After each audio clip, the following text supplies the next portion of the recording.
ఎర్రజెండ ఎర్రజెండ నీలో ఉన్న పాట ప్రపంచపరంగా మోగుతూనే ఉంటుంది. అది నన్ను చూసి ఇప్పటికి ఎంత పిల్లవాడు కూడా అన్న ఎర్రజెండ ఎర్రజెండ నీలే అంటుంటాడు.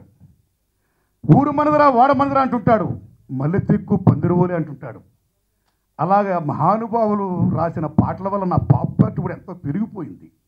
అందులో ఎర్రజెండ ఎర్రజెండ ఎన్నిలు రాసిన మహానుభావుడు అల్లం వీరన్న గారు.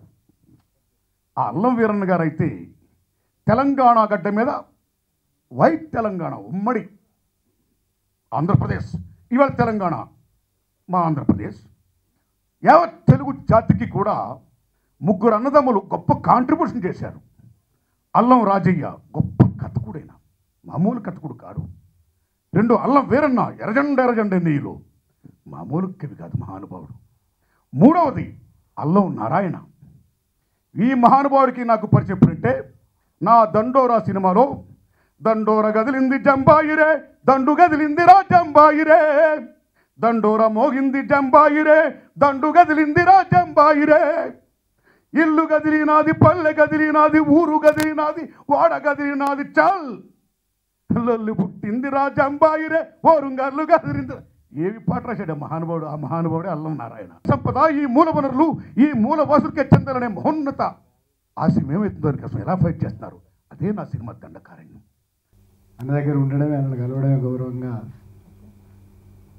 18 ఏళ్ళు 17 ఏళ్ళు ఉన్నప్పుడు ఎట్లాగైతే అనుకుంటామో ఇప్పటికీ గద్దరన్నంటే అట్లనే అనుకుంటాం. అది జీవితాంతం గౌరవం. బహుశా తెలుగు నేల మీద ఇట్లాంటి గౌరవం పొందే ఒక అరుదైన వ్యక్తి అన్న. అంటే ఒకడే కాలాలకు అతీతంగా తెలుగులో ఆయన తెలుగుదేశంలో పుట్టడం, ఆంధ్రప్రదేశ్లో పుట్టడం, తెలంగాణలో పుట్టడం.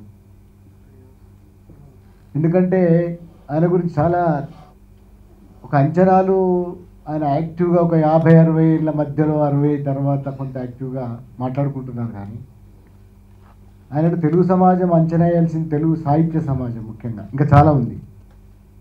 ఇంకా అది చెయ్యాలి, నిజానికి చాలామంది ఆ పని చేయాలి. ఆయన కథ కొనసాగాలి, గద్దర్ కొనసాగాలి.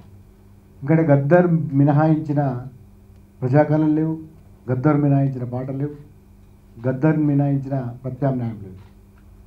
ఎందుకంటే ఏదైనా సోల్పడిందంటే గద్దరే. ఆయన మొత్తాన్ని పరిశీలించే చాలా రావాల్సి ఉంటుంది. అట్లాంటి అన్న తెలంగాణ ఉద్యమంలో సినిమా మీడియం లేదు నిజానికైతే. ఎందుకంటే సినిమా మీడియం రాలే, వచ్చినవి చాలా తక్కువ. అందులో నారాయణమూర్తి గారి సినిమా కూడా ఉంది, అంతకుముందు అసలు లేనే లేదు. కానీ ఒకే ఒక్క సినిమా పాట ద్వారా అది ఉద్యమ గీతం, తెలంగాణ ఉద్యమ గీతం అయిపోయింది. చాలా ఆశ్చర్యమేం కాదు అది. ఎందుకంటే గద్దరని అప్పటిదాకా పాడలేదు, కానీ పాడలేదని కాదు, చాలా పాటలు పాడినాడు. తెలంగాణకు మొట్టమొదటి ఆహ్వానం పలికినవాడు కూడా గద్దరన్నాయి. నేను పాట్నాయి వస్తున్నా అని మళ్ళీ వచ్చి గాయపడిన పాట్నాయి వస్తున్నా అన్నవాడు కూడా గద్దరన్నాయి. ఇది ఎట్లా అయిపోయిందంటే బండెనక బండి కట్టి, నిజానికి అది గద్దరన్న పాట కాదు అది. కానీ మా భూ సినిమాలో అన్న పాడేసరికి అది ఎట్లాగైతే చివరికి దాన్ని ఏమంటాము మన గణపతి పూజలలో కూడా అది వేసుకునే పరిస్థితి వచ్చిందో, తెలంగాణ ఉద్యమంలో ఎక్కడికి పోయినా కూడా పొడుస్తున్న పొద్దు అనేది ఒక పతాక గీతం. అట్లాంటి అన్న మళ్ళీ ఈ సినిమాలో ఏమన్నా సినిమా చూసినాను, ఏమంటుందండి ప్రివ్యూ, దాంట్లో అన్నని మళ్ళీ పాడుతూ ఆడుతూ చూసినాను. అద్భుతంగా ఉంది ఈ పాట. అది కూడా చాలామందికి తెలుసు, ఈవెన్ ట్యూన్స్లో ఉంటుంది. పొద్దుతిరుగుడు పువ్వే కదా. పొద్దుతిరుగుడు పువ్వు పాట దండకారణ్యం తెలుసు మీకు. ఒక అలనాడు సీతారాముడు దండకారణ్యం నుంచి వల్ల ప్రధాని మన్మోహన్ సింగ్ ఆయన గద్దె దిగినాడు. కానీ భారతదేశంలో అతిపెద్ద ప్రమాదకరమైన శత్రువులు మావోయిస్టులు అని చెప్పినాడు. అట్లాంటి ఒక స్ట్రగుల్ జరుగుతున్న దండకారణ్యం మీద అసలు సినిమా తీయడమే ఒక సాహసం. నేను ఆయన అడిగినాను ప్రివ్యూ చూసినాక, ఏంది సంగతి మరి కటింగ్లు అంటే చాలా కటింగ్లు ఉన్నాయి. అంటే ఇట్లాంటి ఒక సినిమా తీయడం అనే భిన్నత, దాని మీద కట్టుబడి ఉండడం ఒక అది, తర్వాత దాంట్లో గద్దరన్న మళ్ళీ ఒకసారి పాడడం, ఇట్లాంటి అనేక విశేషతలతోటి ఈ సినిమా వస్తున్నది. కోటన్న మీద కనుక ఇటు మా లచ్చన్న నేను ఇద్దరం కూడా మా కోటన్నని తలుచుకున్నాం అన్నాడు. కొందరైతే ఏడ్చినారు, ఎందుకంటే కోటేశ్వరరావు జ్ఞాపకం అట్లాంటిది. ఆయన ఒక అత్యున్నతమైన మానవుడు. ఆయన ఒక పరిణితి చెందిన మానవులు ఎట్లా ఉంటారో అట్లాంటి వాడు కోటేశ్వరరావు. ఆయన విప్లవకారుడు. విప్లవకారులు ఎవరైనా కూడా నిజానికి జీవితకాల విప్లవకారుడు ఉన్నవాడు గొప్పవాడే. సినిమా అయిపోయిన తర్వాత అది లైట్లు పడగానే నాకు నారాయణమూర్తి గారు కనపడ్డారు. నారాయణమూర్తి గారు కనపడంగానే, అన్న ఆల్ ద బెస్ట్, ఈ సినిమా చాలా బాగుంది, ఇప్పటి నుంచి నువ్వు నారాయణమూర్తి గారు ఇప్పటి నుంచి నువ్వు కోటన్నవా అన్న అని చెప్పాను. నేను నువ్వు కోటన్నగా మిగిలిపోతావు, అంత గొప్పగా జీవించను నటించను అని చెప్పడం జరిగింది. మరి దండకారణ్యం సినిమా నేను తీస్తాను కోటేశ్వరరావు గారి మీద అని చెప్పి నాకు ఒక సంవత్సరం క్రితమే వారు చెప్పిండ్రు. దాని ప్రకారమే దీన్ని తీయడం జరిగింది. అయితే నన్ను ఈ సినిమాకు దండకారణ్యం సినిమా ముఖ్యంగా మధ్యలోచుల కోటేశ్వరరావు విప్లవ నేపథ్యాన్ని దూరంగా తీసుకొని తీసినటువంటి సినిమా. ఈ సినిమాకు నన్ను దీని సీడీ ఆవిష్కరణకు అతిథిగా నన్ను ఆహ్వానించినప్పుడు ఇది గొప్ప అవకాశంగా నేను భావించిన. అనే ముఖ్య అతిథి గదరనే అల్లమన్న అంటే గదరన్న పాటలకు మేము లేవు, అంటే ఊరికే చెప్పుకోవడం. కానీ ఈ మార్గం ఇట్లా రాసి ఏమన్నా ఆయన దాంట్లో మేము 1% అది ఏదో సందర్భం వచ్చినప్పుడు ఆయన ఒప్పుకోడు. కానీ ఆయన రాయడం మొదలు పెడితే సినిమాల్లో ఆయన కానీ ఆయన వెరబడి ఆ ఇన్స్పిరేషన్ ఇచ్చే ఉద్యమం బతుకున్నట్లు ప్రదర్శించడం. తర్వాత కాలంలో మార్గదర్శకంగా చాలా ఏ కవి వచనం అయితే నేను పతంజలి వచనం ఎట్లా ఇస్తున్నావు, తర్వాత మోహన్ ఆర్టిస్ట్ వచనం ఎట్లా ఇస్తావు, అలనారాయణ గారి వచనం అంత కవితాత్మకంగా ఉంటే అంత గొప్పవాడు పెద్ద ఆయన. తర్వాత ఆయన ఆచరణ కూడా అంతే. అంటే ఏ స్థాయిలో ఏ పదవులు ఉన్నా ప్రజలు ప్రజా ఉద్యమాలు వాటి పట్ల ఆయనకున్న అపారమైన ఆ నమ్మకం వేరు. పరోక్ష పరిచయమైన చాలాసార్లు సభల్లో తెలుసు నాకు వారి చరిత్ర. అనే నారదస్ లక్ష్మణరావు గారు నారాయణమూర్తి అన్న గురించి ఎందుకంటే నా పొక్కపాట కదా నాతోని జబ్బకు సంచి చేతుల జెండా రష్యాల జారుతో రణభైరి ముగించి గెలిచిన బోల్సెవిక్ వీరులారు మాసియాంగు పంత మాసిపోని పుంత లాంగు మార్చి విజయ కేతనాలు డెమిట్రోబు బాట బలిగేరియా తూర్పు చిత్రాల్లో మెరిసేటి కెంపు హోచిమిన్ చూపు వియత్నామ గెలుపు అమెరికా అపజయం ఆయనలు ఒక చెట్టు మీద కోయిల మొత్తం ఎర్రజెండ పాటలు ఎక్కువ. ప్రతి సినిమాలో ఎక్కడో 1-2 సినిమాలు తప్ప మంచి పాటలు నాతోని క్లాసిక్ అమ్మ మీద ఒట్టు మొదలుకొని మాతో రాయించినాడు. వేరే వాళ్ళ అన్న అది ఉత్తరాంధ్ర పాట మొదలుకొని ఆయన ప్రతి సినిమాలో మాకు అట్లా చేస్తాడు. అన్నిటికంటే అలనారాయణ చెప్పినట్టు ఆయనకున్న నిబద్ధత, ఆయనకున్న ఆదర్శమైన జీవితం, తర్వాత బోలాతనం కూడా. ఊరికే ఆయనకేం లోపల నారాయణమూర్తికి ఏముండదు, ఏమి అట్లా ఆయనకున్న పరిచయాలను ఎక్కడ. అందుకనే ఇన్ని సినిమాలు చేయగలుగుతాం ఆయన మంచితనంతో. నిజం కూడా ఆయన ఆ బోలాతనం అనే ఆ మనిషితనం, తర్వాత తాత్వికుడు, చాలా సీరియస్ రాజకీయ తెలుసు ఆయనకు. పైకి అంటే సినిమా రంగంలో ఉన్నందుకు ఈ మార్గంలో తను ప్రజలకు చేయాల్సినంత చేస్తున్నాడు. వారి ఆదర్శ జీవితం పట్ల అపారమైన గౌరవం మాకు. గద్దరన్న అయితే ఆయన నోట్లో మేము ఆయన పాదాల్లో ఒక మట్టి రేణులాగా. తమ్ముడు యశ్పాల్ చాలా సహృదయుడు. ఇందులో మంచి పాట రాసినాడు, చాలా పాటలు రాసినాడు. తిరుపతి మంచి పాట రాసినాడు.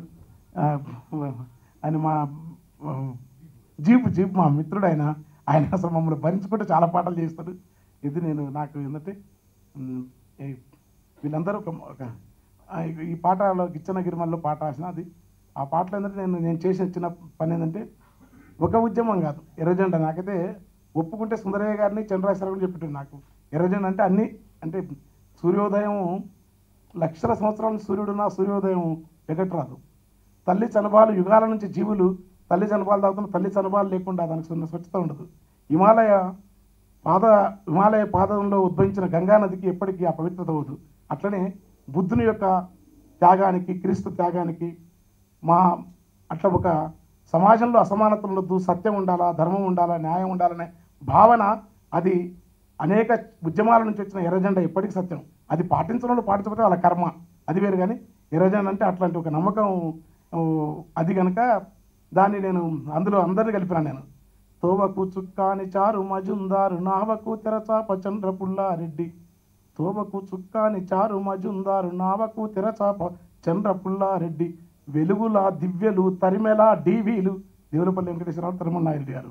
వెలుగులా దివ్యలు తరిమెలా డీవీలు, ఓరుగాలి దరువు పానిగ్రాయి పాట, పోరుకు ఇంధనము కేఎస్ ఇరుసు శివసాగరు ఇంధనము కేఎస్, మండోటి ఇంజను మారోజు వీరన్న, ఆదిరెడ్డి శాము రంగవల్లి లాంటి వేలాది వీరుల రక్త తరపునతోన దండు గదులుతున్నదో, గేరిళ్ళ కొండ గదులుతున్నదో, గిచ్చన్న గిరిమల్లెలో నక్సలు వారి నావ గదులుతున్నదో, గండాలు దాటుకుంటా నావ గమ్యానికి వస్తున్నదో, సిలిగిర్ల పుట్టింది సిక్కోలు చేరింది నాగావళి వంశ దారెంట సాగింది.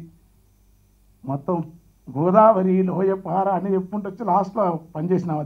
అది నాది కదా. గ్రామ్సీ, లూయి, తర్వాత కమ్యూనిజం వచ్చిన తర్వాత కూడా ఎట్లా సమాజం ఉండాలి దాంట్లో ఏంటంటే, దున్నేటి భూములు పండేటి భూములు దున్నేటి రైతుల సొంతమయ్యి సొంత ఆస్తి పోయేదాకా, పాడి ఆవులు గొల్ర పాల సంపాదంతా పల్లె సొంతమయ్యి సిరులు గురితేదాకా, కాలుష్యమే లేని కంపెనీ ముంగిట్ల కార్మికుడు శ్రమ సౌఖ్యం అనుభవించేదాకా, రాజులు మంత్రులు నాయకులు అనుచరులు, ఇది రాష్ట్రం చెప్పి ఒక పాట పాడి కూర్చుంటా అంతే.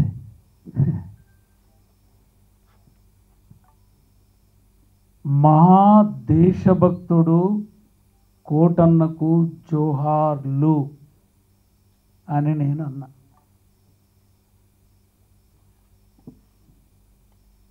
చాలా స్పష్టంగా ఈ సుదీర్ఘమైన 68, 69లో వచ్చిన మూమెంట్, ఇంజనీరింగ్ చదువుతున్నా అంటే ఎంతకాలం గడిచిపోయింది. 71, 72 నుంచి యాక్టివ్గా అంటే 68, 69లోనే ఒక సామాజిక ఉద్యమాలు, అంబేద్కర్, పూలే భావాలున్న తల్లిదండ్రుల బిడ్డను ఒక విప్లవోద్యమం దిక్కు ప్రయాణం జరిగింది. అంటే 68, 69 బ్యాచ్ నాది ఇంజనీరింగ్ ఉస్మానియా, అక్కడి నుండి మాది 68, 69 బ్యాచ్ ఉస్మానియా ఇంజనీరింగ్ కాలేజ్. మొత్తం సినిమాలో దేశభక్తుడు కోటన్నకు జోహార్లు అనలే, మహాదేశభక్తుడు కోటన్నకు జోహార్లు. సో ప్రియమైన పత్రికా విలేకరులారా, ఇది ఒక మహాదేశభక్తుని సినిమా. ద టైమ్ అండ్ స్పేస్ అంటారు. టైమ్ అండ్ స్పేస్ చాలా ముఖ్యం. అది ఈరోజు ఒక మహాదేశభక్తుని కోటన్న అనే సినిమా వచ్చింది. చాలా రిలవెంట్. ఆ సినిమా తీసి మొన్న వేసిన తర్వాత ఎవరు దేశభక్తుడు అనే చర్చ భారతదేశం మొత్తం స్టార్ట్ అయింది. Who is patriotic? What do you mean by patriotism? దేశభక్తుడు అంటే డిఫైన్ చేయాలి కదా. దేశభక్తుడు అంటేనంటే డిఫైన్ చేయాలి కదా, ఏంది దేశం అని. చాలా సింపుల్. మనం ఏ కోటన్న గురించి చెప్పుకుంటున్నామో, ఈ దేశంలో ఉండేటటువంటి వనరులు, అదే కదా ముఖ్యం. ఎకానమీ అంటే వనరులే. దాని గురించి చాలా డిబేట్ చేస్తుంటాము మనం. చాలా చాలా సూటిగా రాయాలి ఇప్పుడు ప్రజలకు. వనరులే కదా, పంచభూతాలని భూమి, నీళ్లు, గాలి, ఇక్కడ అడవులు, శ్రమశక్తి, ఇవన్నీ ఇక్కడి వాళ్ళకే దక్కాలి. సేమ్ థింగ్ తెలంగాణ ఉద్యమం కూడా అక్కడనే నీకు అది ఆ కల్మినేట్ అవ్వడము ఆ విధంగా ఇండైంది. ఎట్లయినా పరిణామ దశ అంటారు. విత్తుగా ఉన్నప్పుడే ఒక దశ, అది మొలకైనప్పుడు పరిణామ దశలోకి వస్తుంది. ఆ పరిణామ దశ ఆకులైనప్పుడు గుణాత్మకమైన దశ వస్తుంది. ఆ ఆకులు మళ్ళీ పరిణాత్మం చెందుతుంది, మొగ్గ దశలోకి వస్తుంది. ఆ మొగ్గ పువ్వు అయినప్పుడు గుణాత్మకంగా మారుతుంది. ఆ పువ్వు మళ్ళీ పరిణామక్రమం జరిగి పండు అవుతుంది. ఒక ఇత్తు 10 ఇత్తులు అవుతాయి. దాని సామాజిక ప్రయోజనం నెరవేరుతుంది. That is the what exactly. ఇప్పుడు ఉద్యమాన్ని మనం ఎనాలిసిస్ అట్లా చేయాలి. తెలంగాణ ఉద్యమం, ఆ ఉద్యమం అట్లా వచ్చింది మేము తెచ్చినవని కాదు. ఇంతకుముందు పెద్దలు చెప్పారు ఎట్లా పాటలు కానీ సాహిత్యం కానీ ఒక భాగం. ఇప్పుడు వచ్చినటువంటి దండకారణ్యం అనేటటువంటి భారతదేశం యొక్క ఎకానమీ, గుండెకాయ అయినటువంటి ఎకానమీ, దాన్ని రక్షించుకోవాల్సిన బాధ్యత మన భారతదేశం ఉందని చెప్పే మెసేజ్ ఇచ్చేదే ఈ దండకారణ్యం సినిమా. What is the essence of a film or a song or a music, a dance or a light? నాకు అర్థం కాదు. సామాజిక ప్రయోజనం ఉండాలి కదా. ఆ సామాజికమైన ప్రయోజనం, సమాజం గురించి మాట్లాడుతున్నప్పుడు సమాజం, ప్రకృతి, మానవ సమాజం, మానవ ఆలోచన, ఇది డిస్కషన్. ఇదా ప్రకృతి, మానవ సమాజం, మానవ ఆలోచన. దండకారణ్యం అనేటటువంటి ఒక అడవి, పోనీ అడవి అని ఊరుకోలే కదా. ఆ దండకారణ్యంలో అది ఒక కాలంలో వస్తువులు ఇచ్చి తీసుకునేవాళ్ళు. దాని తర్వాత రాగి పైసలు వచ్చినాయి, దాని తర్వాత నోట్లు వచ్చినాయి, దాని తర్వాత ఎండి బంగారం వచ్చింది, ఎక్స్చేంజ్. ఇప్పుడు డాలర్ అయింది. That you have to keep it in our mind. ఓ ప్రియమైన దేశభక్తులారా, దేశం దేశమని చెప్పేటటువంటి భారతదేశంలోని ఓ దేశభక్తులారా, మీరే వైపు అని అడుగుతున్నా నేను. మహా దేశభక్తుని వైపా, లేదా దేశం గురించి భజన చేస్తూ మళ్ళీ ఈ దేశాన్ని ఆర్థికంగా, సామాజికంగా, సాంస్కృతికంగా, కల్చరల్గా తాకట్టు పెట్టడానిక అడగడానికి ఈ దండకారణ్యం ప్రశ్న. That is the essence of the film. అంటే ఒక ఫిలింలో ఒక డైరెక్టరు లేదా ఒక కథ రాసుకుని నేను ఏం చెప్పదలుచుకున్నాడు, ఒక మీన్ కావాలి కదా, ఒక మీడియా కావాలి కదా, ఒక హీరో ద్వారా, ఒక పాట ద్వారా అది చెప్పదలుచుకున్నాడు. ఆ దండకారాన్ని రక్షించుకోవాల్సిన బాధ్యత చెప్తుంది ఈ సినిమా. ఈ రూపంలో 58% నీ ఎకానమీకి తీసుకొచ్చిన వాళ్ళు దేశభక్తులైతారా? ఈ భూములు, ఈ నీళ్లు, ఈ వనరులు, ఈ గాలి, ఇదంతా మాది, మాకు కొంచెం చెందాలి అనేది అవుతుందా? అది చెప్పడానికే ఈ దేశంలో భూమి సమస్య తీసుకొని వచ్చా, నీళ్ళ సమస్యను తీసుకొని వచ్చా. మా వనరులు మాకే దక్కాలి. ఒక్కసారి దక్కడం మొదలు పెడితే ఇంటర్ రిలేటెడ్ ఎకనామిక్ ప్రాబ్లమ్స్ అని పోతాయి. అది ఇంటర్ రిలేటెడ్. నీ వనరులు అడవిలో వీళ్ళంతా మన వాళ్ళంతా పోయినాం, చూసినాం, ప్రాక్టికల్గా ఉన్నాం. ఆకునుగాను నోటునంటది తుంకి ఆకు చూడో ఓరన్న, పసరు బిండితే పైసలైతాయి. మొత్తం ఆ పాటలో మా వెంకన్న అయితే గొర్రెటెంకన్న పాడుతుండే. ఇప్పుడు నాకు జ్ఞాపకం లేదు. మూర్తి నేను కూర్చున్న తర్వాత ఆయన చెప్పినప్పటి అప్పుడప్పుడే రాసి, అప్పుడప్పుడే పాడి, అప్పుడప్పుడే పోయినా. అది నా పద్ధతి. 5 నిమిషాల్లో పాటలు రాసేసిన, 10 నిమిషాల్లో ఒకటే స్ట్రోక్లో పాడేసిన. చెప్పిన జీబ్ నన్ను క్షమించాలి, నాకు మ్యూజిక్ తెలియదు, యాస పాస తెలియదు, ఎత్తు వంపు తెలియదు. నేను ఒక్కసారి ఎత్తుకున్నంటే ఆ అమరవీరుని తలుచుకొని పాడతాను చెప్పాను. మొట్టమొదట ఆ పాట లోలో ఉంది. మూర్తి చెప్పాడు, అన్న ఏమనుకోకు, నువ్వు పాడమన్నావు, పాడమే కదా ఆయన ప్రాణం ఇచ్చిండని తెగించి పాడాను. మళ్ళీ వచ్చి దగ్గుతుంటే నెత్తురు పడ్డది. అప్పుడు అనుకున్నా, పోని నా స్నేహితునికి ఈ విధంగా నా రుణం చెల్లించినాను.